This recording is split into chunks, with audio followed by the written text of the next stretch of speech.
Hey everyone, it's Nicole, the Gypsy Quilter, and I have a great product to show you. They're called Stitchy Sticks. What are Stitchy Sticks, you ask? Well, let me show you.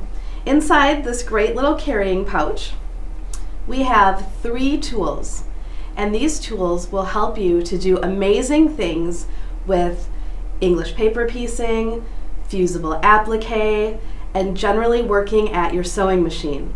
It also works as a turning tool. I'm going to show you a lot of different uses for Stitchy Sticks, but every time I pull them out to try another project, I come up with another great reason why everyone needs a set of Stitchy Sticks at their sewing machine.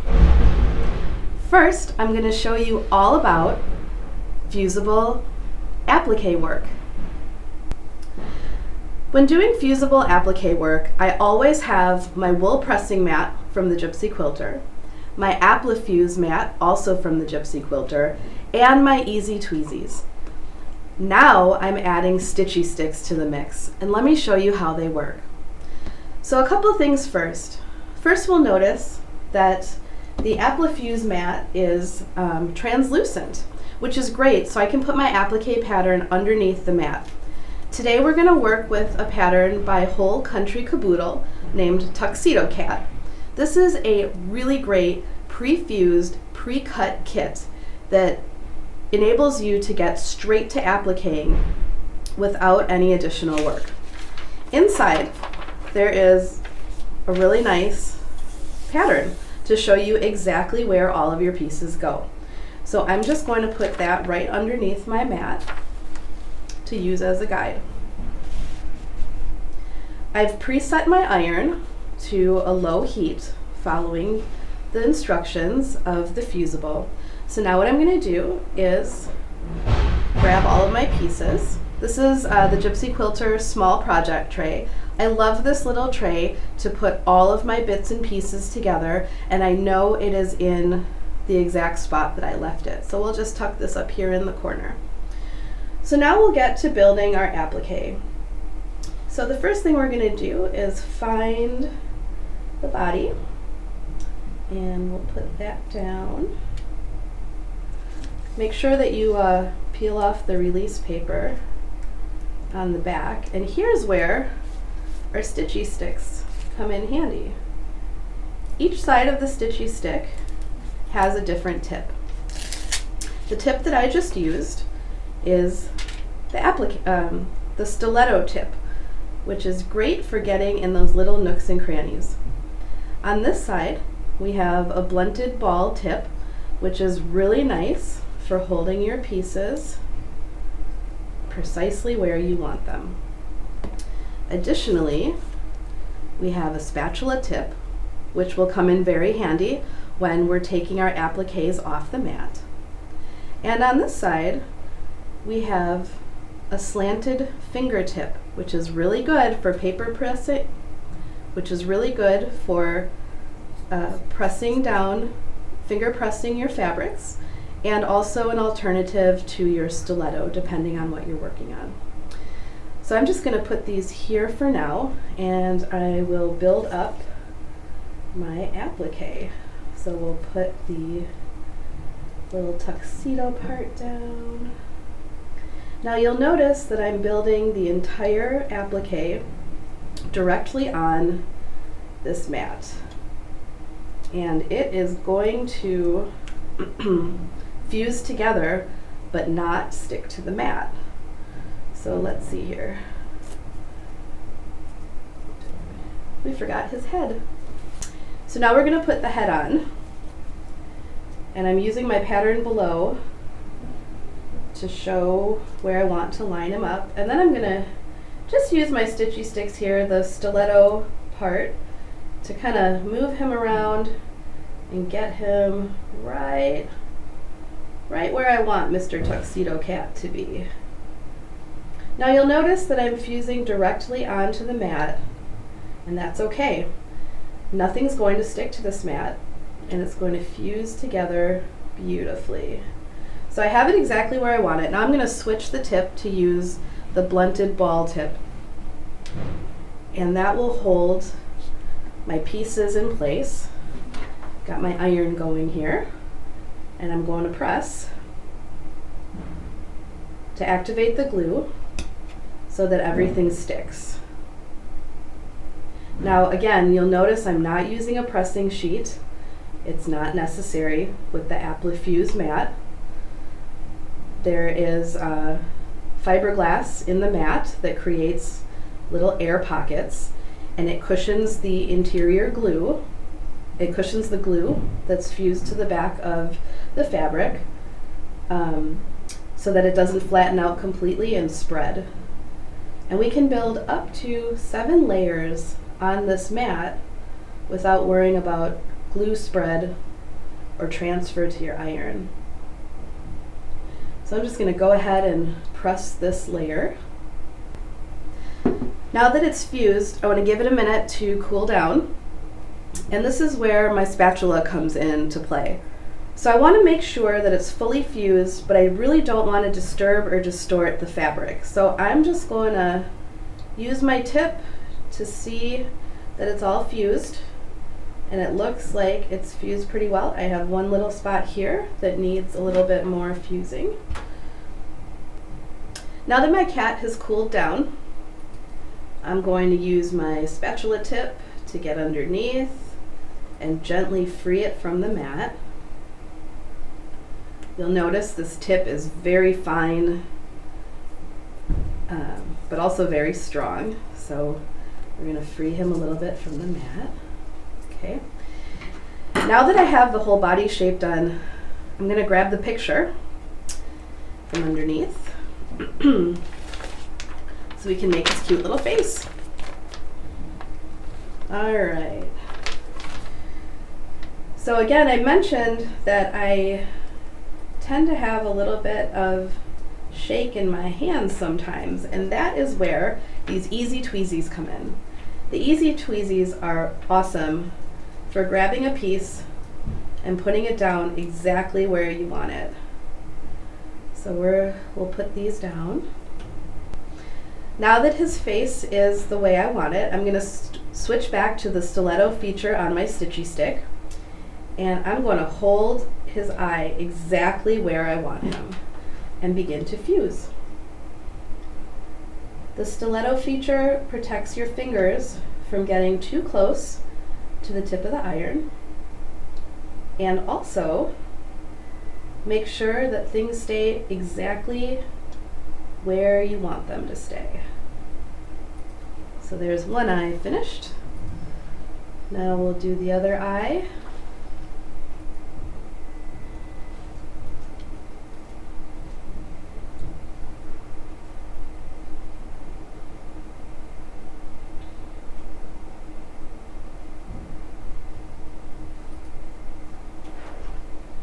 Now that the eyes are done, I kind of knocked his little cute little face around a little bit, so I'm just going to use my stiletto here to put him back where I think he looks good.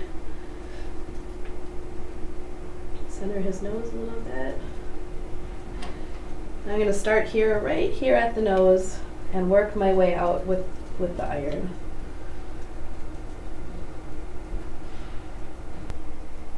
Now that my cute little tuxedo cat is all fused, we'll give it a couple seconds to cool down, and then I'm going to use the spatula tip on my Stitchy Sticks to free the applique from the mat.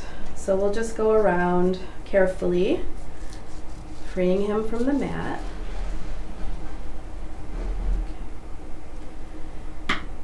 And there we go.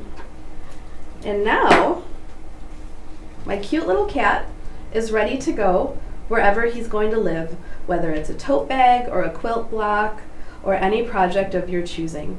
You'll see that it's fully fused. The glue is still on the back to fuse onto your next project. And with the help of our Stitchy Sticks and our Easy Tweezy, this was a cute, fun, fast project with professional results.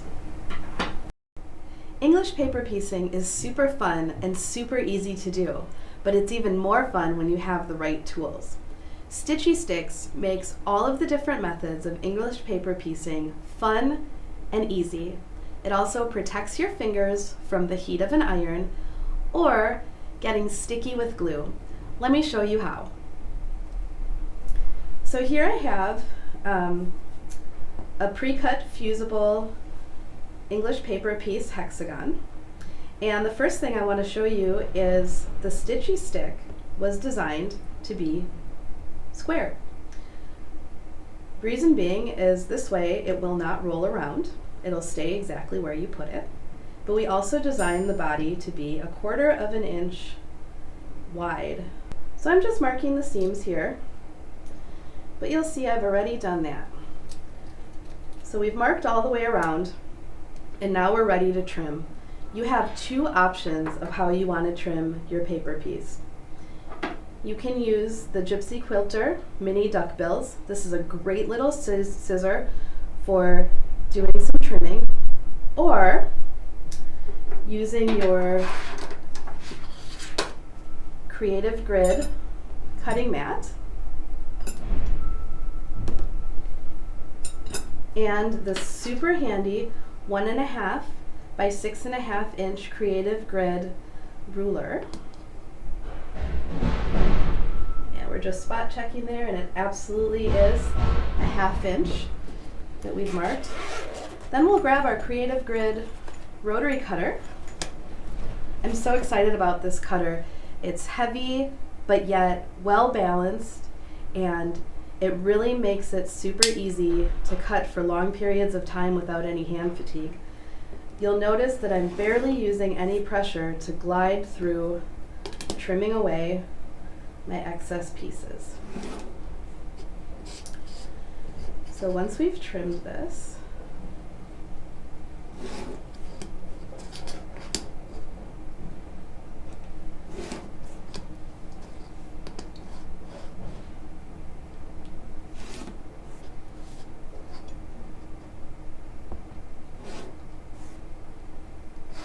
now that our piece is trimmed, we'll make sure to always close our rotary blade. You'll notice that this rotary cutter has a very easy release for the blade guard. It's ambidextrous, where I can either open it to the right or to the left. So we'll close it up, and you feel it nice and strong close right here in the middle, so now you know you're locked. Alright, now that our piece is trimmed, we're going to get rid of these scraps and move our cutting mat away from the area that we are going to heat. So you definitely want to keep your mat away from your iron. So there are many different ways to do English paper piecing, and I'm going to show you a couple of ways to do it and how Stitchy Sticks are super simple and helpful. So the first way is to use starch. So I'm going to grab my Stitchy Stick that has the spatula and also the tapered finger, and I'm going to put my other Stitchy Stick with the ball point and the stiletto on this side. So I'm going to use my left hand for the ball tip and my right hand, which is my dominant hand, for the spatula. So I'm also going to pick up my paintbrush, and I have a little bit of starch, and all I'm going to do is paint the edge. I'm going to paint the seam allowance there with a little bit of starch. You don't need much, and you want to do your best to keep it away from the paper so that you get a nice crisp edge. Now I have both Stitchy Sticks in my hands, and I'm going to use the spatula side to push over that seam allowance.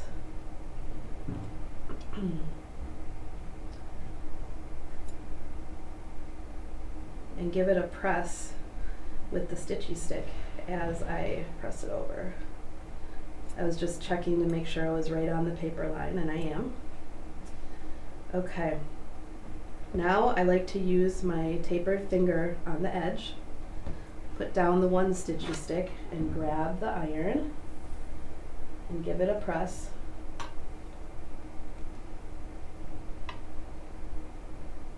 And the great thing about these Stitchy Sticks is you can use them with such control and precision that you can make sure that your points are absolutely perfect. Let's spin this around a little bit and make sure she's where I want her. Let's see. There we go. Nice sharp corner is what we're looking for.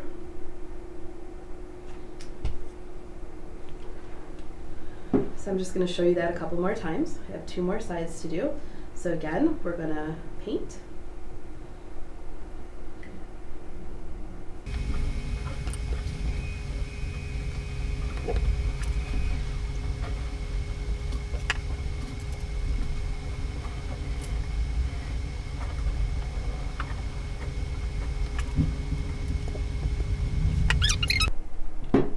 And there you have it, a perfectly formed English paper pieced hexagon.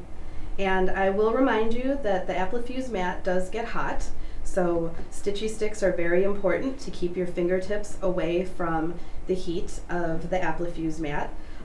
Also, you'll notice that I have the Applifuse mat sitting on top of the Gypsy Quilter wool mat to absorb the heat from the iron to protect your surface below. So there you go, a cute, adorable little English paper pieced hexagon made with the starch method. Now I'm going to show you how you can use glue to do the same thing. I have 2 different types of glue today. The first one I have is just a glue stick. So what we're going to do is use the blunted ball tip to hold our paper in place, and we're just applying the glue to the seam allowance. Now remember, nothing is going to stick to the Applifuse mat, and it easily cleans away anything that's sticky or residue left behind. So it's okay if you're a little messy. And we're just going to follow the same procedure where we will use the spatula to fold the edge over and give it a nice little press. You want to make sure those corners are nice and sharp, and that's where our tapered finger comes in. And now we'll just hold that piece again and add some glue. And you'll notice I'm really not being very careful to keep the glue off of the mat because nothing sticks to it. So now we'll do the same thing. Actually, I need a little more glue in this corner here. Oh. You'll notice I pushed the fabric over, but no big deal. Just push it right back with my precision tips here. And we will turn it over again. And look at that. Really nice, sharp corners. Very pretty. There you go. There's one done with just a regular glue stick. And then lastly, I have some Base Stick glue by Roxanne. Great product. So we're going to just do the same thing. We'll open up the glue here, put a few dots on the seam allowance.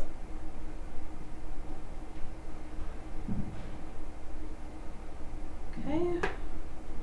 Now it's really important to hold your piece in place, especially when you're working with a smaller little piece of fabric. So we're going to hold our piece in place and give it a flip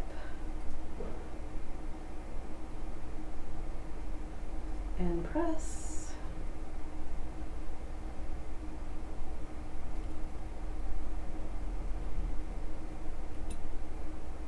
There we go.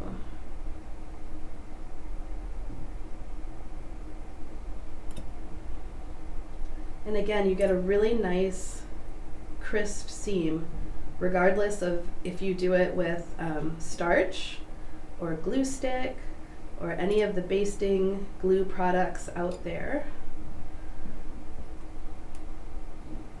Okay, we'll do it again.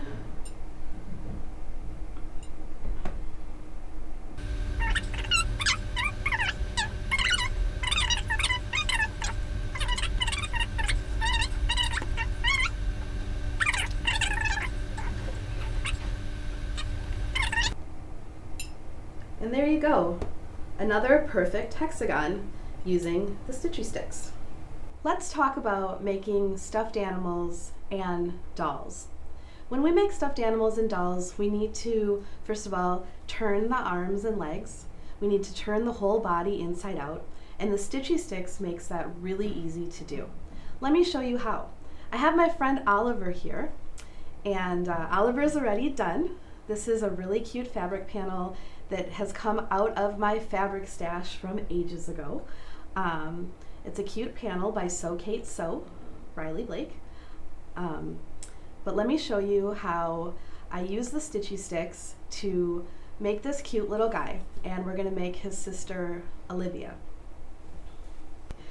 So what I like to do for stuffed animals and dolls is I like to layer in a piece of 100% cotton batting, and then I forego actually stuffing the arms and legs when they're skinny.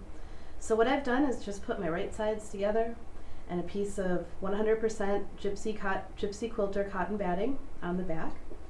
And I'm going to use my mini duckbill scissors here and trim away this batting after it's sewn. And the reason I like to use my mini duckbills is because it's really, really easy, as you can see, to precision cut away using these cute little 4.5-inch mini duckbill scissors. They're awesome for applique, but they're really good for any type of intricate cutting. And so we've got one of our arms cut out here. And let me show you how it works. So what we're going to do is take the tube that comes with the Stitchy Sticks, and we'll put it between the two pieces of fabric. Insert the tube. Now we'll grab our Stitchy Stick with the blunted ball tip and insert that into the tube as well. And turn. It's as simple as that. Now we've turned the doll's arm.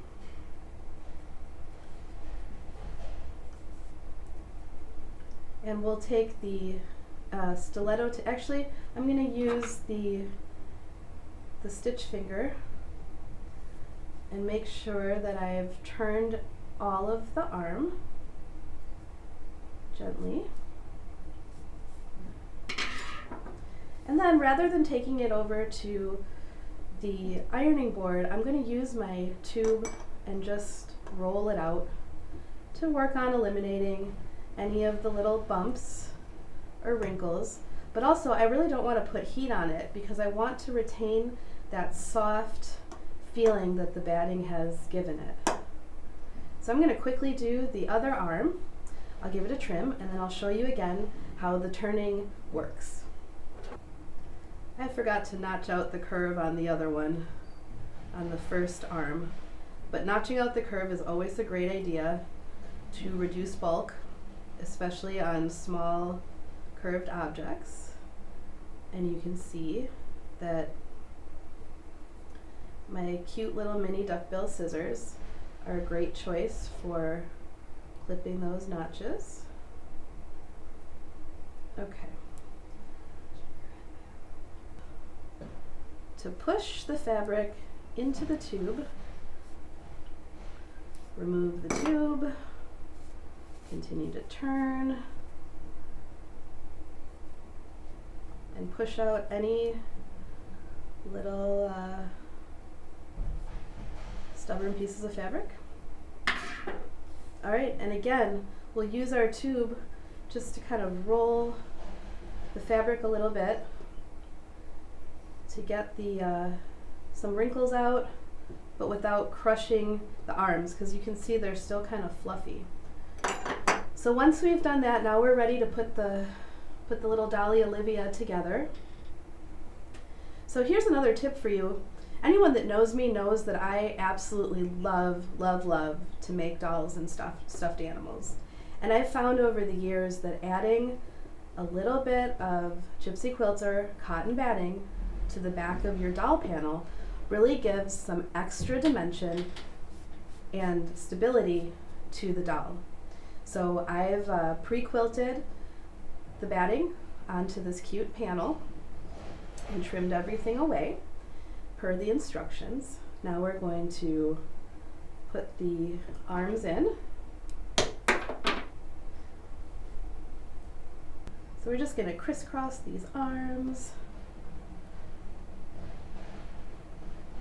And I have my Gypsy Quilter Cool Pins here today to do the pinning, where I need precision pinning. The Gypsy Quilter Cool Pins are very thin, they're very fine. So now that we have our arms in place, we're going to put her back, right side together to the front. Now that I have my little dolly all clipped together, I have my 1/4 inch foot on my sewing machine, and I'm going to start sewing. Now many of you know that a 1/4 inch foot is awesome because it tells you exactly where a 1/4 inch is, but it's a little challenging when it comes to curves and when you're not really going straight. So I'm going to show you how the Stitchy Stick will help make that super easy as well. And for this one, I'm going to use the Stiletto feature of the Stitchy Stick.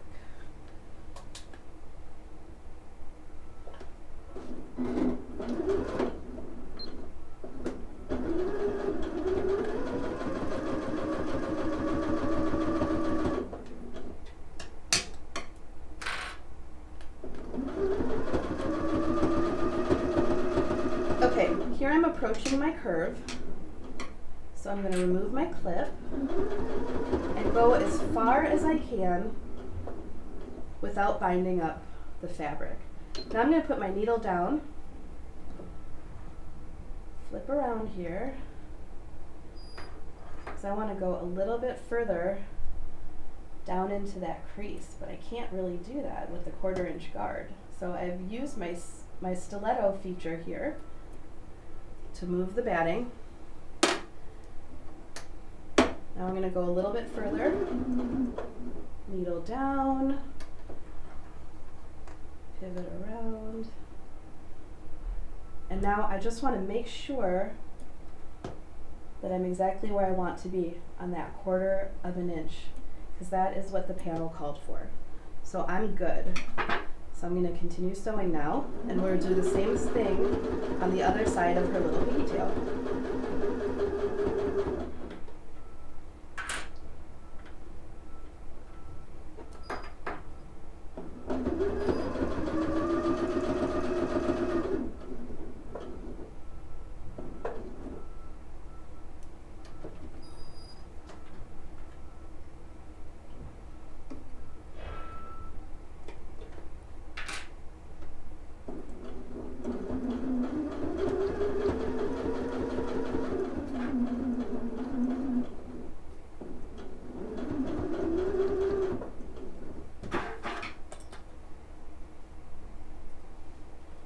So I'm going to use my stiletto here to hold the fabric and batting down to get it under the guide and get right into the corner of that pigtail. Now I'll lift my machine foot, pivot, and we're ready to go again. And the Stitchy Stick, the stiletto tip, makes it really simple to easily guide that batting exactly where you want it to go. And you'll notice that my stitches are not distorted either. They're nice and even.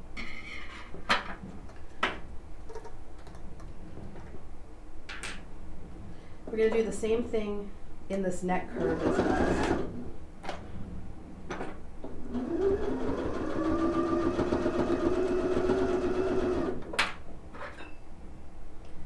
So here I am holding down my batting to get it underneath the 1/4 inch guide, going right into that neck, 1/4 of an inch. Now we'll turn the fabric, put the presser foot back down, and now this is where my arm is. And this gets bulky.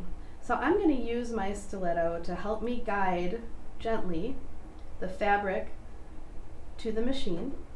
The reason I'm using a stiletto is what I don't want to do is push the fabric in, because that will cause it to bunch. And I also don't want to put any stress on the feed dogs below. So using my stiletto gives me control without pressure. So again, I'm going to pull this pin out and use the stiletto to hold that arm in place. And here we go.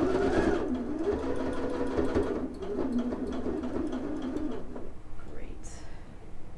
Pull out the clip, make sure my edges are still even, and I'm going to continue now down the side of the body.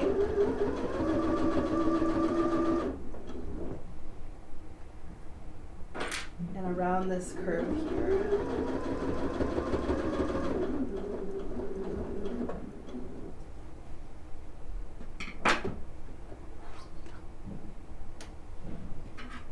Now I want to make sure my batting is laying nice and flat and doesn't get caught in the seam. So I've used my stiletto tip to pull that batting out as we go around this curve. And again, we will hold the fabric and batting down as we go into the curve. Now this way, when you take it slow and use these type of techniques, you can absolutely use your 1/4 inch foot when you're sewing your stuffies together.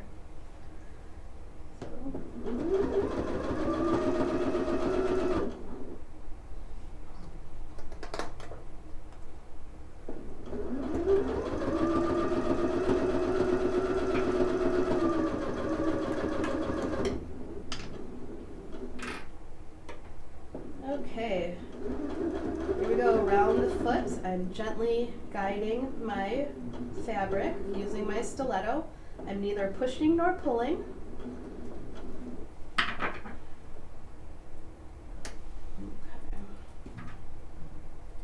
Oh, it got stuck in my hair.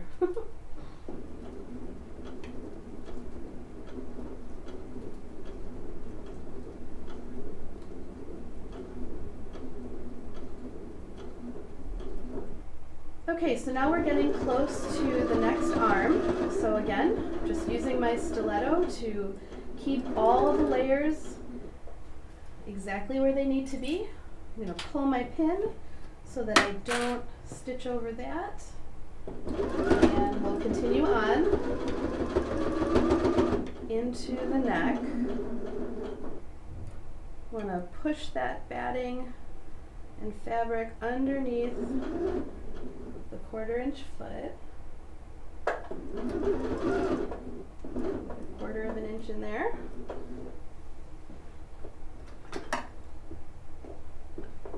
And we'll continue along just like we did on the other side, using the stiletto to guide the fabric under the foot when we get to the pigtails and the little point here. So we're going to go ahead and clip all of these stress points so that we get a nice clean turn. So I'm going to go to, but not through, the stitch line. To, but not through. Alright, so I've left an opening at the top of her head. I'm going to take the tube from my stitchy stick and insert it into the opening, all the way down into the foot. Then, again, using the ball tip, the blunted ball tip, we'll turn this foot into the body, pull out the stitchy stick, and then I'm going to move the tube over to the other leg and repeat the process.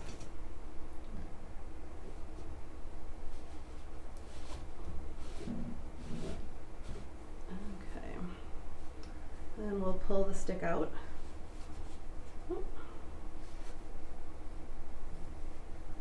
Turn it a little more. Okay. Now I'm removing my turning tube, and I'm going to grab those legs and pull them right sides out. We'll start with the legs, and then we'll pull the arms out after the legs come out.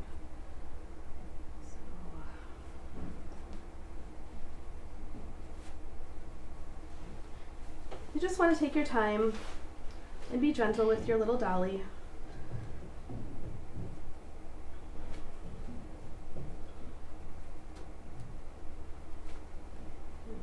Okay. The arms are free. And now I've got the legs here.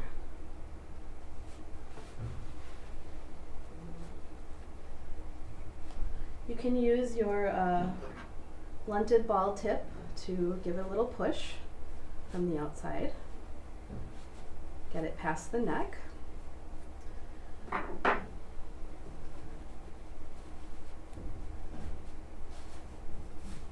And here she is. So cute.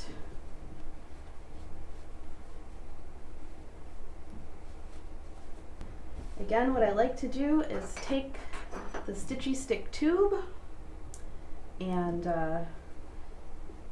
roll it out a little bit. See if there's any other areas that I need to go back in with my blunted ball tip or with my slanted stitch finger tip. But it looks like we are pretty good. And I don't like to, as I said, I don't like to iron these dolls after I've stitched and turned them because I feel they get a little bit flat. So for me, using the roller tube to just smooth them out is really the best option to keep the loft of the batting and make sure that we're all turned. So here you'll notice that we've got a little area to turn again here in the hip area. So this time I'm going to use the slanted stitch finger because I want to get right up into that small curve. And you can see I'm right on that seam line and there is no possibility of me popping through.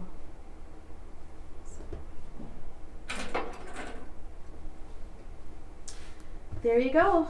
And now Olivia is ready for stuffing, but you can see just how easy the Stitchy Sticks made it to turn her arms and her body, to control the fullness of the batting while still using our 1/4 inch foot and all kinds of other things.